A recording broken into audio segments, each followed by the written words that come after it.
Hey guys, once again welcome back to my YouTube channel Inside Organon. Friends, in today's video we will be discussing a very important remedy that is graphitis. Friends, graphitis का common name होता है black lead या फिर हम इसे amorphous carbon के नाम से भी जानते हैं. Friends, graphitis जो remedy है वो basically female reproductive issues और extremities या फिर skin की complaints के लिए ज्यादातर यूज की जाती है.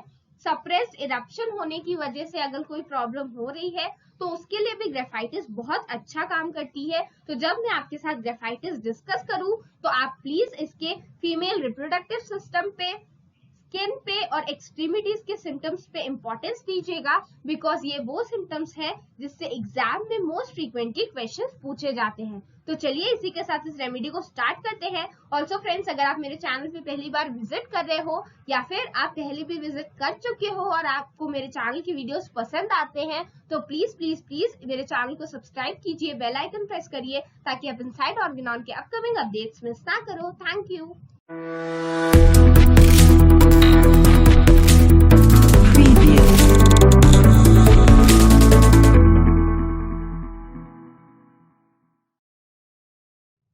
So friends, let's start discussing graphitis. Suited to women inclined to obesity who suffer from habitual constipation with a history of delayed menstruation.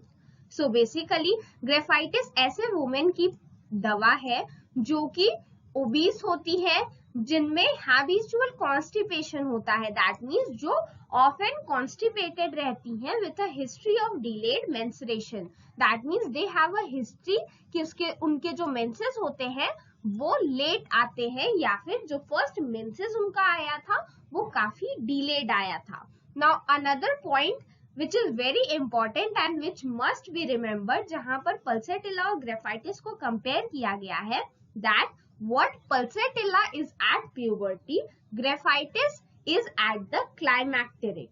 सो जैसे कि पल्सेटिला का यूज प्यूबर्टी के केस में किया जाता है, वैसे ही ग्रेफाइटिस जो हमारी रेमेडी है आज की, इसका यूज क्लाइमैक्टेरिक दैट मींस मेनोपॉज के बाद की कंडीशन में ज्यादातर यूज किया जाता है. That means basically old age के लिए ग्रेफाइटिस ज्यादा अच्छी मेडिसिन होती है. Excessive cautiousness, timid, hesitates, unable to decide about anything. Now graphites की जो पेशेंट होती है वो एक्सेसिव कॉशियसनेस होती है उसमें. दैट मीन्स वो सारा काम एक्सेसिव संभल कर करती है. टिमिड होती है, दैट मीन्स उसके अंदर करेज की, कॉन्फिडेंस की काफी कमी होती है, हर चीज में हेजिटेट करती है. And unable to decide about anything, वो किसी भी चीज के बारे में डिसाइड नहीं कर पाती. फ्रेंड्स, आप इसे पल्सेटिला से कंपेयर करके समझ सकते हो. Moving on, fidgety while sitting at work. Fidgety का मतलब होता है रेस्टलेसनेस या फिर अनईजी होना.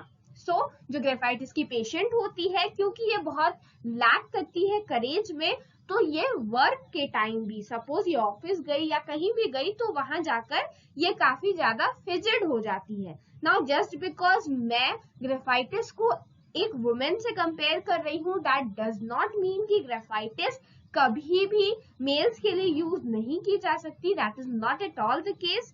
Graphites can be used for males as well as females. Moving on, sad, despondent, music makes her weep, things of nothing but death. So जो graphites की patient है, जो ग्रेफाइटिस का पेशेंट है, वो काफी सैड होता है, डिस्पोंडेंट होता है, दैट मीन्स काफी डिससैटिस्फाइड होता है. Music makes her weep. Friends, ये एक बहुत अलग सा पॉइंट है. ये आपने एकोनाइट में भी देखा होगा, दैट म्यूजिक इनटॉलरेबल होता है एकोनाइट के लिए. आप नाट्रियम कार्बोनिकम पढ़ोगे, उसमें भी म्यूजिक से इनटॉलरेंस है. तो यहाँ पर जो ग्रेफाइटिस की पेशेंट है उसको भी music makes her weep, things of nothing but death. वो हमेशा किसी और चीज के बारे में ना सोचकर हमेशा किसके बारे में सोचती है, वो हमेशा डेथ के बारे में सोचती है. देखिए ब्रैकेट में लिखा है म्यूजिक इज इनटॉलरेबल, एंड देखिए मैंने आपको अभी बताया था natrium carbonicum and sabina, and यहाँ पर भी ये चीज मेंशन की गई है. Moving on, eczema of lids. Graphites जो होती है वो मैंने आपको ऑलरेडी बताया कि इसकी जो एक्सट्रीमिटीज की प्रॉब्लम है, जो भी स्किन रिलेटेड इश्यूज हैं, वो बहुत ज्यादा इंपॉर्टेंट है। बिकॉज ग्रेफाइटिस, फ्रेंड्स हम सबको पता है दैट होम्योपैथी में कोई भी रेमेडी किसी भी चीज के लिए स्पेसिफिक नहीं होती है, बट स्टिल जो ग्रेफाइटिस रेमेडी है इसका यूज ज्यादातर स्किन इरप्शंस के केस में या फिर फीमेल्स के केस में यूज किया जाता है। That is why I have told you that इसके फीमेल रिप्रोडक्टिव सिस्टम के सिम्टम्स, स्किन के सिम्टम्स, एक्सट्रीमिटीज के सिम्टम्स बहुत ज्यादा इंपॉर्टेंट है। So eczema of lids, eruption moist and fissured, lids red, margins covered with scales और crust. So ये eczema की लिड की बहुत अच्छी मेडिसिन होती है। ऑल्सो जो इरप्शन होते हैं वो मॉइस्ट होते हैं, फिशर्ड होते हैं, एंड जो लिड्स, आई लिड्स जो होती है वो रेड कलर की हो जाती है, and the margin is covered with scales. ये जो मार्जिन वाला पार्ट है आपको यहाँ पर स्केल्स देखने को मिल सकते हैं। सपोज ये आईज है तो यहाँ पर आपको ऐसी चीजें देखने को मिल सकती है कि आपको स्केल्स ऑब्जर्व हो जाए इसके आई लिड्स पे। Moving on, sexual debility from sexual abuse. So जो ग्रेफाइटिस की पेशेंट होती है इसमें हमें सेक्सुअल डेबिलिटी देखने को मिलती है। किस वजह से? Because of sexual abuse. So this is again a very important point. Now moving on, menses too scanty, pale, late with violent colic.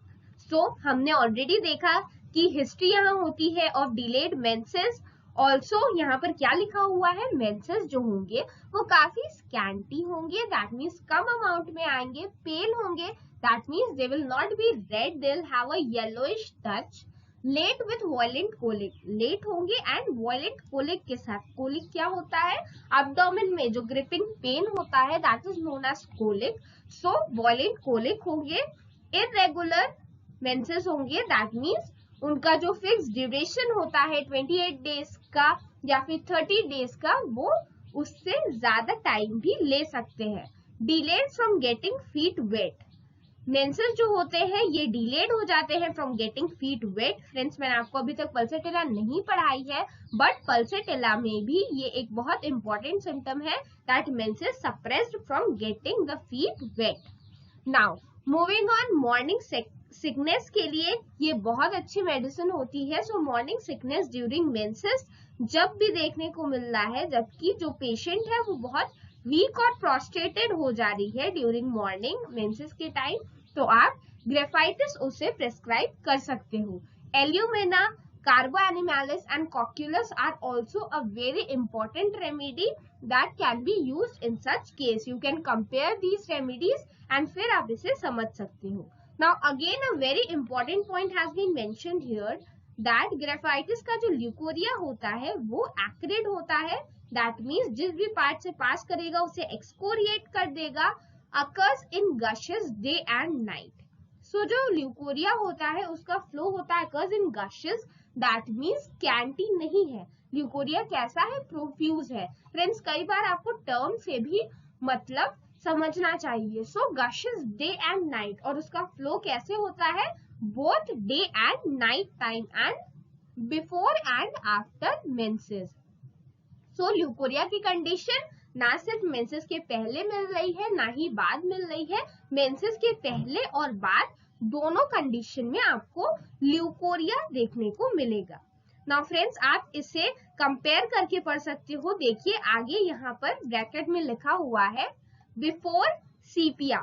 So friends आप इसे याद रख सकते हो दैट ग्रेफाइटिस में जो ल्यूकोरिया है that is before and after menses. So leucorrhoea and menses, this is about graphites. Now when we talk about sepia, यहाँ पर क्या लिखा हुआ है? Before. So मेंसेस के पहले जब ल्यूकोरिया हो रहा है, that means L and M. This is for sepia. For the case of sepia, आपको सबसे पहले ल्यूकोरिया मिलेगी, फिर menses, and after menses that means ML की कंडीशन क्या मिलेगी? ML की कंडीशन आपको क्रियोजोट में मिलेगी। ये एक बहुत अच्छा कंपैरिजन है। ये कई बार आपको रेमेडी सेलेक्ट करने के भी काम आ सकता है, दैट जब और सारे सिम्टम्स मैच कर रहे हो बट आपको कंफर्म करना हो कि आप कौन सी रेमेडी देना चाहते हो, so you can go with this point of leucorrhoea की ल्यूकोरिया जो होता है वो मेंसेस के पहले होते हैं, बाद होते हैं, या पहले भी और बाद भी। Moving on, hard cicatrices remaining after mammary abscess, retarding the flow of milk, cancer of breast from old scars and repeated abscesses. So basically, graphitis can also be used in the case of mammary abscess, जहां पर cicatrices का मतलब होता है scar. This term is used for scar. So अगर hard scars remain कर रहे हैं after mammary abscess, जिसकी वजह से जो milk flow है उसमें क्या हो जा रहा है, retardation हो जा रहा है, या फिर cancer of breast में ये lead कर रहे हैं, किस वजह से हो रहा है, from old scars and repeated abscesses, तो उन केस में आप जो ग्रेफाइटिस हमारी आज की रेमेडी है आप इसे प्रेस्क्राइब कर सकते हो। मूविंग ऑन, अगेन स्किन के सिम्टम्स आते हैं, that unhealthy skin, every injury suppurates, जैसे कि हिपासल्फ के केस में होता है, मैं आपको अभी तक नहीं पढ़ाई है बट आपने अगर पढ़ी हो तो हिपासल्फ के केस में एवरी लिटिल इंजरी सप्यूरेट्स। साइलिशिया भी एक ऐसी रेमेडी है जिसमें हर जो भी इंजरी होती है सब में सप्यूरेशन होता है। Moving on, old cicatrices, that means old scars, break and open again, जो स्कार्स बन चुके होते हैं ऑलरेडी, सपोज ये एक स्किन का सरफेस है, यहाँ पर एक स्कार बना, वुंड था कभी जहां से ऊजिंग हो रही थी, अब वो स्कार बन चुका है। नाउ ये स्कार में कभी कभी क्या होता है, they break and open again, और यहाँ से क्या हो जाता है, फिर से oozes watery transparent sticky fluid, और यहाँ से फिर से sticky fluid का डिस्चार्ज होने लगता है। यहाँ पर लिखा हुआ है eruptions upon the ears, between fingers and toes and various parts of the body. हमें eruption देखने को मिलेंगे इस पेशेंट में, and also which oozes a watery transparent sticky fluid, और उन eruption से transparent sticky fluid भी कई बार बाहर आता है। The nails are brittle, crumbling, deformed. Friends, antimonium crudum मैंने आपको पढ़ाई है, उसमें नेल इश्यूज बहुत ज्यादा होते हैं। उनके जो पेशेंट होते हैं उनमें जो नेल्स होता है they are brittle and crumbling, उनमें नेल्स में कई बार एक अलग सा सेपरेशन भी आपको देखने को मिलता है, डिफॉर्मेशन देखने को मिलता है, आप इसे कंपेयर कर सकते हो। ग्रेफाइटिस में जो नेल्स होते हैं वो ब्रिटल होते हैं, क्रम्बलिंग होते हैं and deformed, painful, sore as if ulcerated, thick and crippled. इनके जो नेल्स होते हैं they are thick and ulcerated. Moving on, cracks on और fissures in the end of fingers, जैसे फिंगर्स की एंड्स पे, निपल्स पे, लेबियल कमिश्चर, दैट मीन्स वो कॉर्नर होता है माउथ का जहां पर जो दोनों लिप्स हैं वो ज्वाइन होते हैं, that part is known as labial commissures, end of anus between the toes. ये सारे रीजन में, that means ends of finger, यहाँ पर निप्पल रीजन में जो मैमरी ग्लैंड्स हैं वहां के निप्पल रीजन में आपको देखने को मिलेगा लेबियल कमिश्चर, जो पर्सन है उसके लिप्स हैं उसके एंड के कंडीशन में, that means in the corner of the lips, ये आपको ऑब्जर्व किया जा सकता है, that means basically this position, this is the labial commissure. Now moving on, of the anus and between the toes, suppose these are the toes of the legs, ये in between the toes they can also be observed। ये जो cracks और fissures है ये इन जगह observe किए जाते हैं। burning round spot on vertex, vertex region, that means that is the topmost part of the skull, वहां पर एक burning hot spot feel होता है। आप इसे compare कर सकते हो कैलकेरिया के साथ, सल्फर के साथ। सीपिया और विराट्रम एल्बम का जो पेशेंट होता है उसे कोल्ड स्पॉट फील होता है, बट जो ग्रेफाइटिस है, कैलकेरिया है, सल्फर है, इन सब के पेशेंट को बर्निंग राउंड स्पॉट वर्टेक्स पे फील होता है। Cataleptic condition, conscious but without power to move और स्पीक। सो कैटालेप्टिक कंडीशन क्या होती है? कैटालेप्टिक कंडीशन में जो पेशेंट होता है they are very insensitive or you can say they are not at all responsive to the environment। वो environment पे response नहीं करते हैं, कोई भी changes होते हैं अगर तो वो जिस पार्ट पे लाई करते हैं उसी पार्ट पर लाई किए रहते हैं। सो यहाँ पर लिखा हुआ है कैटालेप्टिक कंडीशन के लिए हम इसे दे सकते हैं। पेशेंट जो होता है वो कॉन्शियस तो होता है लेकिन उसमें ना पावर होती है मूव करने की और ना ही कुछ बोलने की, without power to move or speak। Moving on, takes cold easily, sensitive to draught of cold air। Friends यहाँ पर देखिए फिर से कंपैरिजन लिखा हुआ है। बोरैक्स, कैलकेरिया, हेपासल्फ, नक्स, ये सारे जो पेशेंट होते हैं they are also sensitive to cold air and they take cold very easily. Moving on, suffering parts emaciate. जो भी पार्ट में सफरिंग होगी, जिस भी पार्ट में इरप्शन होंगे उसमें हमें इमैसिएशन देखने को मिलेगा। That means lack of muscles. Hears better when in a noise, when riding in a carriage और car, when there is rumbling sound. So ये एक बहुत इंपॉर्टेंट पॉइंट है जो कि आपको याद रखना है दैट जो ग्रेफाइटिस का पेशेंट होता है hears better when in noise, जब वो बहुत सारे शोर के बीच में रहता है तो उसको अच्छे से और बातें सुनाई देती है। When riding in carriage और कार, ये एग्जाम्पल्स दिए हुए हैं। When there is rumbling sound, suppose there is a thunderstorm or there is a sound of train passing through the platform, कैसी भी आवाज हो, अगर बहुत ज्यादा आवाज है, नॉइज आप इसे कह सकते हो, तो वहां पर जो ग्रेफाइटिस का पेशेंट है उसको काफी अच्छा सुनाई देता है। Moving on, if we talk about the diarrhea of graphitis, so stools brown fluid mixed with undigested substance and of intolerable odor।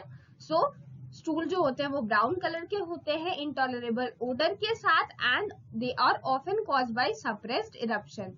Eruption में सप्रेशन होने की वजह से क्या होता है, ग्रेफाइटिस के पेशेंट में डायरिया की प्रॉब्लम देखने को मिलती है। आप इसे सोराइनम के साथ भी कंपेयर कर सकते हो।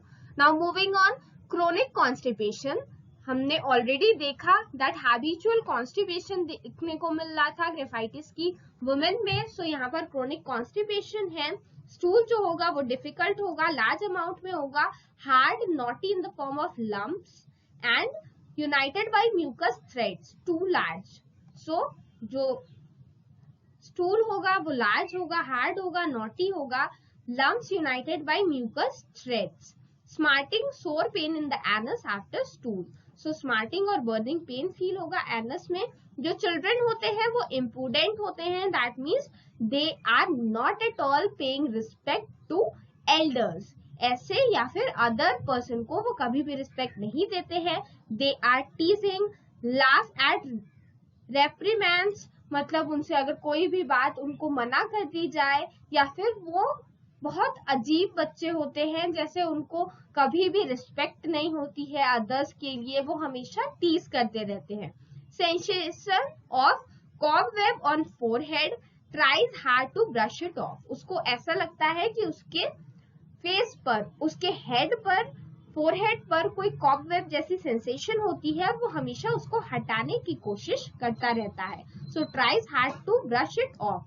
आप इसे कंपेयर कर सकते हो वेराइटा के साथ, बोरैक्स के साथ, ब्रोमियम के साथ। Moving on, phlegmonous erysipelas of face with burning stinging pain commencing on right side. So erysipelas की प्रॉब्लम देखने को मिलती है which commences on right side, that means which begins on right side. इसमें हमें स्टिचिंग पेन और burning देखने को मिलती है एंड गोइंग टू लेफ्ट। सो ये स्टार्ट करता है राइट साइड में एरिसिपेल्स की problem and they move on to the left after application of iodine। अगर इसमें आयोडीन का एप्लीकेशन किया जाए, they move on towards the left।